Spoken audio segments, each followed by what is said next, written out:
Selanjutnya kita akan membahas mengenai paradigma penelitian.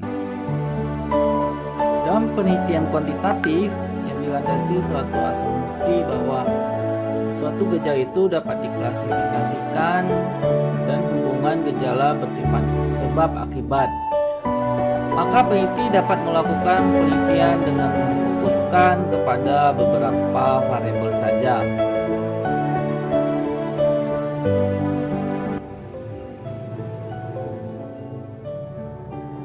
Pola hubungan antara variabel yang diteliti selanjutnya disebut dengan paradigma penelitian.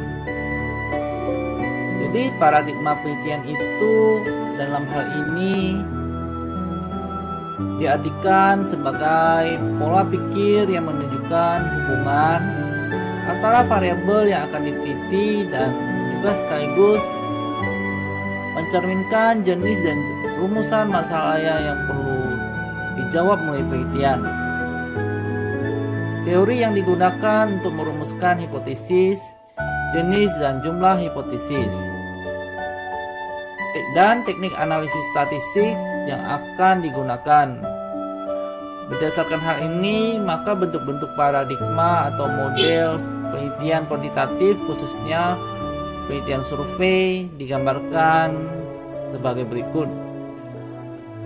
Paradigma sederhana terdiri atas satu variabel independen dan satu variabel dependen. Seperti gambar ini, X adalah independen dan Y adalah dependen. Jadi contohnya X itu kualitas alat dan Y itu kualitas barang yang dihasilkan. Berdasarkan paradigma tersebut, maka kita dapat menentukan jumlah rumusan masalah deskriptif. Ada dua asosiatif, yaitu rumusan masalah deskriptif bagaimana X, bagaimana Y. Rumusan asosiatifnya bagaimana hubungan atau pengaruh kualitas alat dengan kualitas barang yang dihasilkan. Kemudian teori yang digunakan ada dua, teori tentang alat-alat kerja dan tentang kualitas barang. Hipotesis yang dirumuskan ada dua, hipotesis deskriptif dan hipotesis asosiatif. Hipotesis deskriptif misalnya kualitas alat yang digunakan oleh lembaga tersebut telah mencapai 70% baik. Kemudian kualitas barang yang dihasilkan oleh lembaga tersebut telah mencapai 99% dari hal yang diharapkan. Kemudian hipotesis asosiatif, ada hubungan yang positif dan signifikan terhadap kualitas alat dengan kualitas barang yang dihasilkan. Hal ini berarti bila kualitas alat ditingkatkan, maka kualitas barang yang dihasilkan akan menjadi semakin tinggi. Jadi kata signifikan hanya digunakan apabila uji hipotesis akan digeneralisasi ke populasi di mana populasi sampel yang diambil. Kemudian teknik analisis data berdasarkan rumusan dan hipotesis tersebut, maka dapat dengan mudah tentukan statistik yang digunakan untuk menguji hipotesis.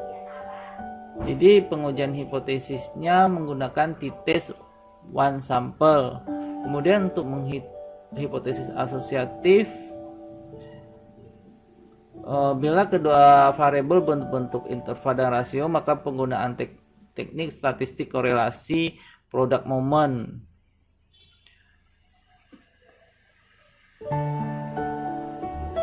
Kemudian paradigma sederhana berurutan.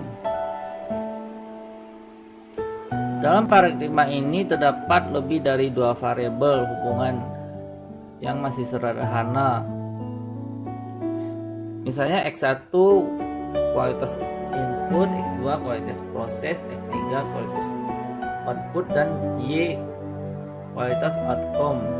Paradigma sederhana menunjukkan hubungan antara satu variabel independen dengan satu variabel dependen secara berurutan untuk mencari hubungan antara variabel X1 dengan X2, X2 dengan X3, dan X3 dengan Y. Tersebut digunakan teknik korelasi sederhana naik turun harga Y yang dapat diprediksi melalui persamaan regresi Y atas X3 dengan persamaan Y sama dengan A tambah BX 3 berdasarkan contoh 1 tersebut. Berapa jumlah rumusan masalah deskriptif dan asosiatif? Kemudian paradigma ganda dengan dua variabel independen. Dalam paradigma ini terdapat dua variabel independen X1, X2 dan satu variabel dependen Y.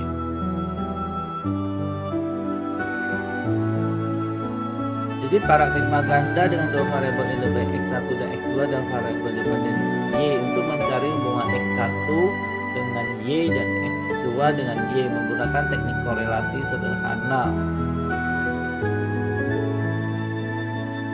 Untuk mencari hubungan X1 dan X2 secara bersama-sama terhadap Y, maka menggunakan korelasi ganda. Kemudian selanjutnya, paradigma ganda dengan tiga variabel independen, X1, X2, X3 adalah variabel independen dan Y adalah variabel dependen. Untuk mencari besarnya hubungan X1 secara bersama-sama dengan X2, X3 terhadap Y digunakan korelasi ganda, regresi sederhana, dan ganda serta korelasi parsial untuk diterapkan dalam paradigma ini. Kemudian paradigma ganda dengan dua variabel dependen X1 ini Y1, Y2 variabel dependen.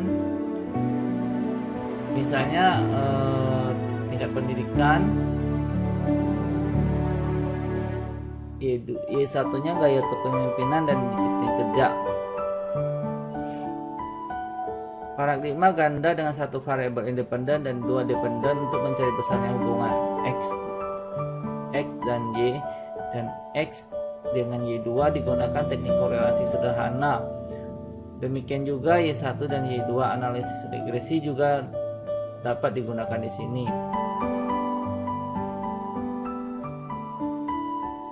Kemudian paradigma ganda dengan dua variabel independen dan dua dependen. Dalam paradigma ini terdapat dua variabel independen X1, X2 dan dua variabel Y1 dan Y2. Terdapat 4 rumusan masalah deskriptif dan 6 rumusan masalah hubungan sederhana. Korelasi dan regresi ganda juga dapat digunakan untuk menganalisis hubungan variabel secara simultan. Jadi paradigma ganda dua variabel independen dan dua variabel dependen, hubungan antara variabel R1, R2, R3, R4, R5 dapat dianalisis dengan korelasi sederhana. Hubungan antara X1 bersama-sama dengan X2 terhadap Y1 dan X1, X2 bersama-sama terhadap Y2 dapat dianalisis dengan korelasi ganda. Analisis regresi sederhana maupun ganda dapat digunakan untuk memprediksi jumlah tiket yang terjual dan kepuasan penumpang terhadap kereta api. Kemudian yang ketujuh, paradigma jalur. Ada X1, X2, X3 dan ada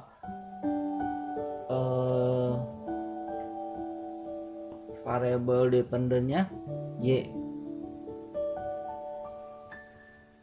Paradigma jalur teknik analisis statistik yang digunakan di mana path analisis atau analisis jalur analisis yang dilakukan dengan menggunakan korelasi serta regresi yang dapat diketahui untuk sampai pada variabel dependen terakhir. Harus lewat jalur langsung atau melalui variabel interventing. Dalam paradigma ini terdapat 4 rumusan masalah deskriptif dan 6 rumusan masalah hubungan.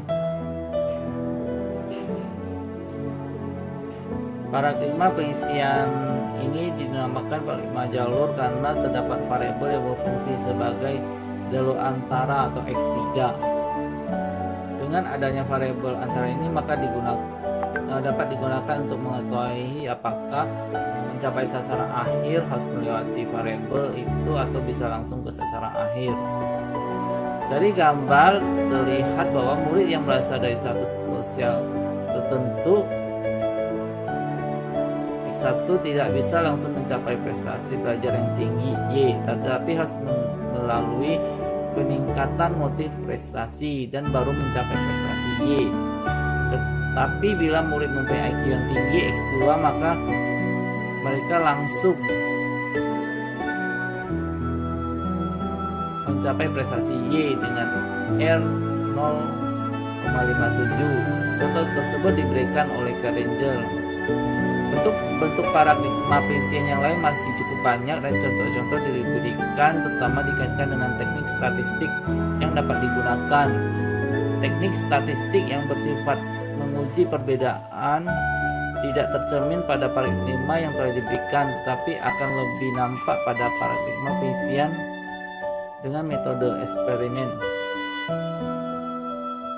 Dalam eksperimen misalnya akan dapat diuji hipotesis yang menyatakan ada tidaknya perbedaan produktivitas kerja dalam lembaga yang dipimpin pria dan wanita. Contoh, Universitas Negeri Yogyakarta dalam pedoman penulisan tesisnya memberikan paradigma penelitian yang seperti ditunjukkan pada gambar 12. Analisis statistik yang digunakan sudah lebih kompleks pada paradigma yang telah diberikan pada contoh sebelumnya.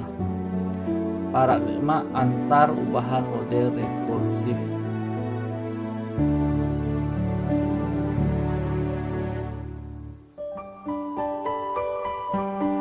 Dalam disertasinya berjudul Gaya dan Wibawa Kepemimpinan Kepala Sekolah dan Mengolah Kematangan Guru dan Hubungan Hasil Belajar Murid, memberikan paradigma penelitian seperti gambar 213.